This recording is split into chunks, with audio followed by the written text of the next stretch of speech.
Hi, this is David. Welcome to Part 1, Topic 4 Evaluation, Tuckman's Chapter 6. And this chapter is called Empirical Approaches to Risk Metrics and Hedges. The associated learning spreadsheet is T4.Tuckman.6, Empirical. The 6 because this is Chapter 6. However, the learning spreadsheet itself has low relevance to the FRM exam. And before we take a look at the learning outcomes, or the aims, I should say, let's just put this chapter in perspective because in sequence, chapters 4, 5, and 6 are all assigned in the FRM Part 1, and chapter 4 is disproportionately significant. Frankly, if we just want to look at what the exam is about, the history of the exam, then this chapter 4 is more important probably than the other two chapters combined, just to be candid about that. This chapter 4 is that single factor approach which dominates most of the learning outcomes and approaches as far as fixed income market risk goes, especially in the Part 1 FRM. And that single factor, just in practical terms, really refers to the yield, or which our yield is shorthand for yield to maturity.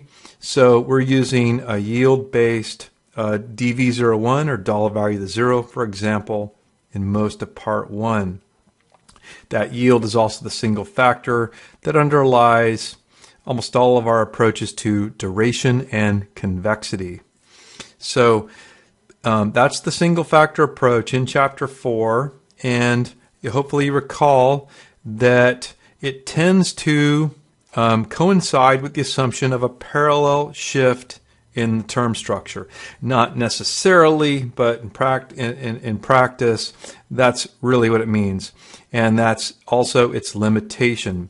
Then Chapter 5 goes from single factor to multi-factor, and then we can go beyond the yield as the single factor, which implicitly handles the whole term structure. I like to say the yield is implicitly flat. Then the multi-factor primarily is about those key rates, where we could then take the term structure and characterize a term structure, for example, with 4 key rates: a 2-year, a 5-year, a 10-year, and a 30-year, for example. So we break up the term structure, then we have multi-factors. And now, big advantage there, we go from this single factor, which is in practice limited to parallel shift, to multi-factor, which will allow us to model, or more importantly, to create portfolios that hedge against non-parallel shifts. And then Chapter 6, now the regression here. What's the key idea here?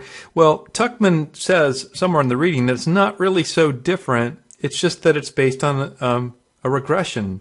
So the key idea here is that these methods rely directly on data and empirical analysis, which really in this case is a linear regression, either single factor or multi-factor, and really in fact an ordinary least squared OLS regression, same regression that we looked at in Topic 2, quantitative methods.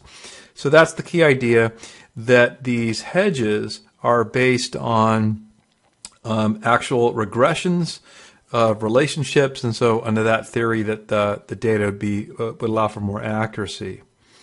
So we start with explain the drawbacks to using the DV01 neutral hedge for a bond. I have something quote from here from Tuckman. Sensible practitioners used yield-based DV01 to hedge only what is empirically reasonable to do so. Central to the single factor metrics and hedges and the multi-factor hedges, i.e. key rate, are implicit assumptions about how rates of different term structures change relative to one another. So the key difference here in moving to the empirical approach is that these assumptions are derived directly from data on the rate changes. And so just to set up the contrast, this leads to the next learning outcome, which describe a regression hedge and explain how it improves on the standard DV01 neutral hedge. Just to put that in, there's really just a contrast here. Start with the standard DV01 hedge. For example, a trader has a view that the spread between nominal and real interest rates will increase due to inflation. So to capitalize, she may sell short U.S. Treasury bonds and go long TIPS. The payments on the TIPS are inflation index, so they're not sensitive to inflation. So we've got a short in U.S. Treasury bonds, offset or hedged by a long position in Treasury inflation protected securities.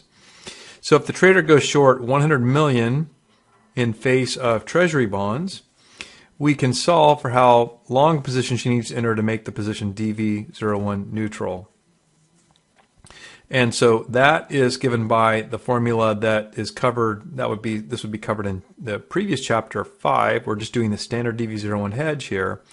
We have 100 million in the Treasury bonds, and we're going to multiply by the ratio of the DV01, right? The Treasury bond has 0.055, that's per 100, divided by the DV01 of the TIPS, 0.075, also per 100. So remember, those are per 100, but then those per 100s are going to cancel there. And that implies that we want in face value of the TIPS, 100 million times that ratio, 73.33 million in face value of the TIPS will neutralize the DV01 of the position. So that's our standard. But then the whole idea here with chapter 6 is that the weakness of that is that it assumes the nominal yield changes in a one-to-one relationship with the real interest rate change. So for example, if the nominal shifts by 10, then implicitly this assumes the real rate will shift by 10 basis points as well.